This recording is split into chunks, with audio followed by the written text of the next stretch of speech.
আজ আমরা জানব আফ্রিকার আরেকটি ঐতিহাসিক এবং সমৃদ্ধ দেশ মিশর সম্পর্কে।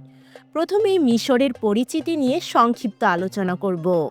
এরপর পর্যায়ক্রমে মিশরের ইতিহাস, সংস্কৃতি, ভাষা ও ধর্ম, রাজনীতি ও প্রশাসনিক ব্যবস্থা, অর্থনীতি ও প্রধান শিল্প, ঐতিহ্যবাহী পোশাক, খাবার, উৎসব, ঐতিহাসিক ও দর্শনীয় স্থান এবং বিখ্যাত ব্যক্তিত্বদের নিয়ে বিশদ আলোচনা করা হবে। তাহলে চলুন শুরু করা যাক। পরিচিতি। মিশর, যার সরকারি নাম হলো আরব রিপাবলিক অফ ইজিপ্ট, উত্তর আফ্রিকার একটি দেশ। দেশটি উত্তর পূর্ব আফ্রিকা এবং মধ্যপ্রাচ্যের সংযোগস্থলে অবস্থিত। মিশরের আয়তন প্রায় 10,10,408 বর্গ কিলোমিটার এবং এর জনসংখ্যা প্রায় 11,05,00,000। রাজধানী কায়রো, যা আফ্রিকা এবং আরব বিশ্বের বৃহত্তম শহর। মিশরের পূর্বে লোহিত সাগর, পশ্চিমে লিবিয়া, উত্তরে ভূমধ্যসাগর এবং দক্ষিণে সুদান অবস্থিত। মিশরের প্রধান নদী নীল পৃথিবীর দীর্ঘতম নদী হিসেবে পরিচিত। এটি দেশটির জীবনধারা এবং কৃষির মূল কেন্দ্র। মিশর তার প্রাচীন সভ্যতা, পিরামিডের মতো ঐতিহাসিক নিদর্শনগুলোর জন্য বিখ্যাত। দেশটির মুদ্রা হলো মিশরীয় পাউন্ড। প্রাচীনকাল থেকে শুরু করে আজ পর্যন্ত মিশর বিভিন্ন ধর্ম, সংস্কৃতি এবং ইতিহাসের মিলনস্থল হিসেবে ব্যবহৃত হয়ে আসছে। ইতিহাস। মিশরের ইতিহাস পৃথিবীর অন্যতম পুরনো এবং বৈচিত্র্যময়। প্রাচীন মিশরীয় সভ্যতা প্রায় 5,000 বছর আগে গড়ে ওঠে। পিরামিড এবং স্ফিংস নির্মাণের সময়ে মিশর বিশ্বের সবচেয়ে উন্নত সভ্যতার একটি ছিল। নীলনদকে কেন্দ্র করে গড়ে ওঠা মিশরীয় সমাজ কৃষি, স্থাপত্য, বিজ্ঞান এবং ধর্মের ক্ষেত্রে অসাধারণ অবদান রেখেছে। মিশরে প্রথম খ্রিস্টপূর্ব 3100 সালে ফারাও শাসন ব্যবস্থা প্রতিষ্ঠিত হয়। গ্রিক শাসক আলেকজান্ডার দ্য গ্রেট মিশর দখল করার পর এটি হেলেনিস্টিক যুগে প্রবেশ করে। পরে রোমান সাম্রাজ্যের অধীনে এটি খ্রিস্টান ধর্মের কেন্দ্র হয়ে ওঠে। সপ্তম শতাব্দীতে মুসলিম আরবরা মিশর দখল করে এবং দেশটিতে ইসলাম প্রচার শুরু হয়। মধ্যযুগে কায়রো ছিল ইসলামী বিশ্বের গুরুত্বপূর্ণ শহর। ওসমানীয় সাম্রাজ্যের অধীনে থাকার পর মিশর ব্রিটিশ উপনিবেশে পরিণত হয়।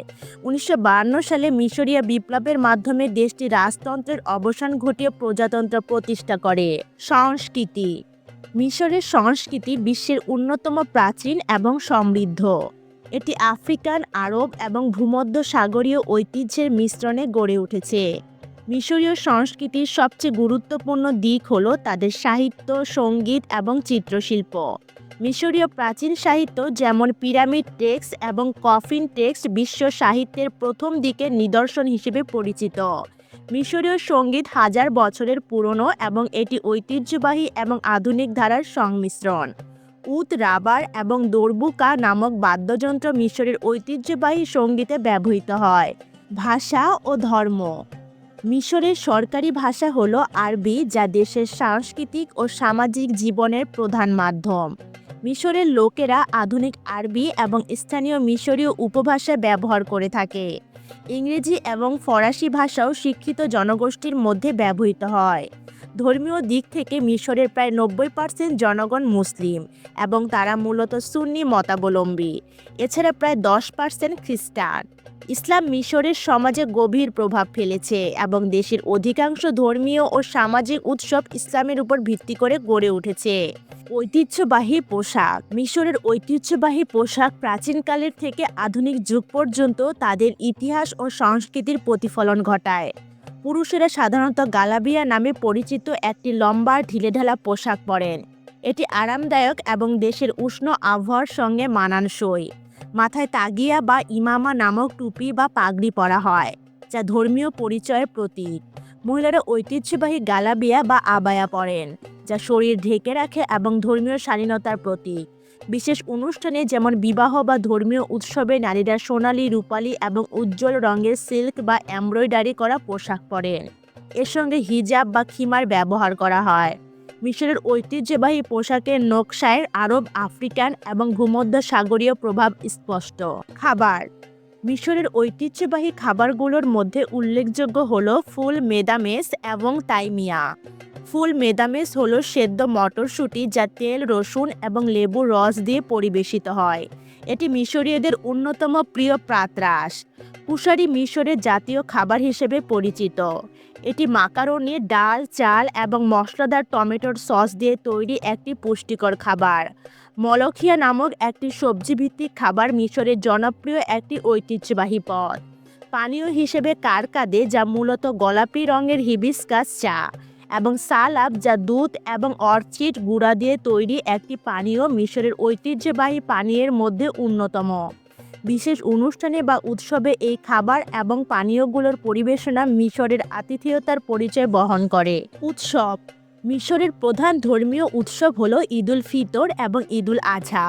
জাতীয় উৎসবের মধ্যে উল্লেখযোগ্য হলো মিশরের বিপ্লব দিবস, যা প্রতি বছর 23 জুলাই উদযাপিত হয়। 1952 সালের এই দিনে মিশরের রাজতন্ত্রের অবসান ঘটে এবং প্রজাতন্ত্র প্রতিষ্ঠিত হয়। দিনটি কুচকাওয়াজ, সাংস্কৃতিক অনুষ্ঠান এবং জাতীয় পতাকা উত্তোলনের মাধ্যমে উদযাপিত হয়। মিশরের ঐতিহ্যবাহী উৎসবগুলোর মধ্যে শাম এল নাসিম একটি গুরুত্বপূর্ণ বসন্ত উৎসব। এই উৎসবটি প্রাচীন মিশরীয় আমল থেকে উদযাপিত হয়ে আসছে। দিনটিতে পরিবার ও বন্ধুরা একসঙ্গে নীল নদের তীরে বা পার্কে যান এবং বিশেষ খাবার এবং রঙিন ডিম খেয়ে আনন্দ করেন। ঐতিহাসিক ও দর্শনীয় স্থান। মিশর তার অসাধারণ ঐতিহাসিক এবং স্থাপত্যিক নিদর্শনগুলোর জন্য বিখ্যাত। এর মধ্যে সবচেয়ে উল্লেখযোগ্য হল গিজার পিরামিড, যা পৃথিবীর প্রাচীন সপ্তাশ্চর্যের মধ্যে একটি। খুফুর পিরামিড, খাফরে পিরামিড এবং মেনকাউরের পিরামিডের পাশাপাশি স্ফিংক্স এই অঞ্চলকে বিশ্বব্যাপী আকর্ষণীয় করে তুলেছে। মিশরের রাজধানী কায়রো তার প্রাচীন মসজিদ এবং দুর্গের জন্য বিখ্যাত। মোহাম্মদ আলী মসজিদ, যা অ্যালাবাস্টার মসজিদ নামেও পরিচিত, ইসলামী স্থাপত্যের একটি চমৎকার উদাহরণ। এছাড়াও ভ্যালি অব দ্য কিংস মিশরীয় ইতিহাস এবং সংস্কৃতির এক মহিমান্বিত অধ্যায়ের প্রতীক। আবু সিম্বেলের মন্দির, যা ফেরাউন রামসেস দ্বিতীয় দ্বারা নির্মিত, মিশরের অন্যতম অসাধারণ স্থাপত্য কীর্তি। নীল নদ সংলগ্ন এই মন্দির মিশরের ইতিহাস, ধর্ম এবং শক্তির প্রতীক। মিশরের আলেকজান্দ্রিয়া শহর তার প্রাচীন লাইব্রেরি এবং রোমান যুগের নিদর্শনের জন্য পরিচিত। বিখ্যাত ব্যক্তিত্ব। মিশর বহু খ্যাতিমান ব্যক্তিত্বের জন্মস্থান, যারা বিভিন্ন ক্ষেত্রে বৈশ্বিক পর্যায়ে কৃতিত্ব অর্জন করেছেন। তাদের মধ্যে অন্যতম হলেন নাগিব মাহফুজ, যিনি আরব বিশ্বের প্রথম এবং একমাত্র নোবেল পুরস্কার বিজয়ী সাহিত্যিক। তার উপন্যাসগুলোতে মিশরের সমাজ, সংস্কৃতি এবং রাজনৈতিক বাস্তবতা নিপুণভাবে তুলে ধরা হয়েছে। আরেকজন বিশিষ্ট ব্যক্তিত্ব হলেন উম্মে কুলসুম, যিনি আরব বিশ্বের অন্যতম প্রভাবশালী এবং বিখ্যাত সঙ্গীত শিল্পী। তার কণ্ঠস্বর এবং গানের গভীর আবেগ আজও বিশ্বজুড়ে আরব সঙ্গীত প্রেমীদের অনুপ্রাণিত করে। মিশরের আধুনিক ইতিহাসে গুরুত্বপূর্ণ ব্যক্তি হলেন গামাল আবদেল নাসের, যিনি মিশরের দ্বিতীয় প্রেসিডেন্ট এবং আরব জাতীয়তাবাদের অন্যতম প্রধান নেতা ছিলেন। তার নেতৃত্বে মিশর সুয়েজ খালের জাতীয়করণ এবং আরব বিশ্বের একীকরণের ক্ষেত্রে উল্লেখযোগ্য ভূমিকা পালন করে।